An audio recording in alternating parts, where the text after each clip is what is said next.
As always, don't forget to check the video description down below for the best price on tools and parts I use in today's video. Today, we're changing a water pump on a 2001 Buick Century 3.1. Let's check it out. Alright, and the first thing you're going to want to do is let's go ahead and get this belt off and out of our way. You're going to want to make sure it's out of the way down here, so just slide it off of your AC compressor, because if coolant falls on that belt, there's oil in the coolant and it can make your belt squeak. And to take the belt off, you're gonna have your tensioner right. Alright, we're looking at them right there. There's a hole that's gonna be right there, and it's a 3/8 hole. So what you'll do is you will put your ratchet in there. Let's see if I can kind of show you what it looks like.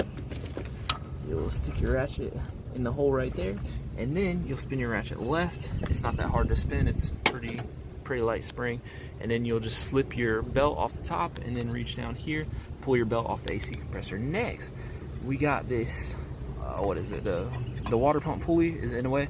It's 4 10mm bolts, one here and all the way around. And actually I used, where'd it go, the Milwaukee 3/8 electric with a 10mm, and I just held it and I just spun and then went on, and that broke them off. If you don't have electric, what you probably want to do is go ahead and take those bolts off first, because the belt's gonna kind of assist in holding it there. If you take your hand and have the belt on there, you should be able to break them loose.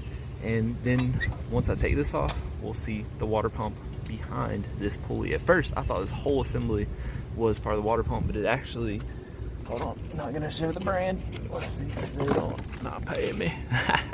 But that's the water pump. It just sits kind of right there behind that pulley, so we'll see it here in a second. Okay guys, now this is your water pump. It is a 8mm, I believe, and you're just going to work all the way around. It's pretty symmetrical. Take all this off. You're going to pop it off. If you have any trouble popping it off, take a flathead screwdriver, just stick it in there and tap with a hammer, and it'll pop right out. Then, don't hate me guys, y'all seem to hate this when I do this, but I got in the middle of this job and it was not leaking from the water pump, so I'm not going to replace this because that would be a waste of money. His is leaking from the timing focus camera. This could be your situation too, so you want to check for this. But back behind there, when I put the pressure test on it, it had coolant coming out, so it's the timing chain cover, or I mean the timing belt cover gasket. So I put the pressure tester on there.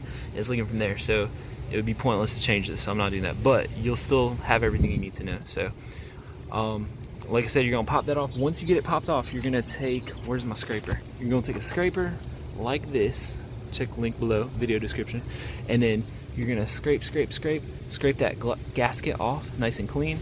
You can take your paper gasket, take a little bit of RTV, it's like liquid rubber, and in the video description down below you'll see that, a link for that and what it looks like and all that jazz. You can apply some to each side of the gasket, stick it back on there, snug them all down, not too tight because these are 8mm, they're easy to snap off. I'll also throw the link of the video where I looked for the leak. That'll kind of give you an idea of, hey, it is my water pump, or hey, is it the timing chain cover gasket. If there's no water, see there's a weep hole. A weep hole is where it'll leak. There's a weep hole on top and there should be a weep hole on the bottom. If it is leaking from the water pump, you should see water trails on the bottom. You can take your phone with your flashlight on it and make a little video, get up under there, like the one you'll see at the end of the video, get up under there and look for water trails. If there's no water trails, you need to look elsewhere. So you can get a pressure tester. I'll put one of those in the video description down below.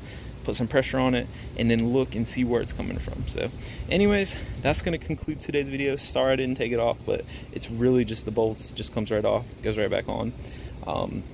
After you're done, make sure you add coolant, run it for 10-15 minutes, more on the 15-minute side, make sure all the air comes out, and I'm trying to see if there's like a coolant bleeder valve. It doesn't look like it. That'll bleed it. Make sure this is full, put your cap back on, then add your coolant. So that is it. Thanks for watching.